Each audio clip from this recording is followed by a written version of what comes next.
Hi friends, இந்த வாரம் சந்தையில் வாங்கின வெஜிடபிள்ஸ் ஷேர் பண்ணியிருக்கேன்.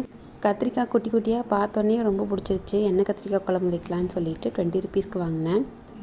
நெல்லிக்காய் 40 ருபீஸ்க்கு வாங்கினேன். முள்ளங்கி 20 ருபீஸ்க்கு, கோவக்காய் 20 ருபீஸ்க்கு, முருங்கைக்காய் 20 ருபீஸ்க்கு, ஒரு காய் 10 ரூபான்னு சொல்லிட்டு, கருவேப்பிலை கொத்தமல்லி 10 ரூபாய்க்கு, முட்டைக்கோஸ் 20 ருபீஸு, பீன்ஸ் 40 ரூபா 1/4 கிலோ. விலை ரொம்ப ஜாஸ்தியாக இருக்குது. அங்கே எப்படின்னு சொல்லுங்கள்.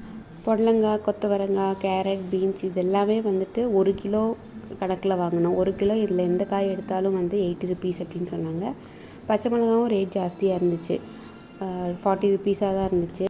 பெரிய வெங்காயமும் பார்த்திங்கன்னா 20 ருபீஸ்க்கு வாங்கியிருந்தேன். தக்காளி ரேட் ஜாஸ்தி, 60 ருபீஸ் 1 கேஜின்னு சொல்லிட்டு. பூ பார்த்திங்க அப்படின்னா 30 ரூபாய்க்கு வாங்கியிருந்தேன் 2 முழம்.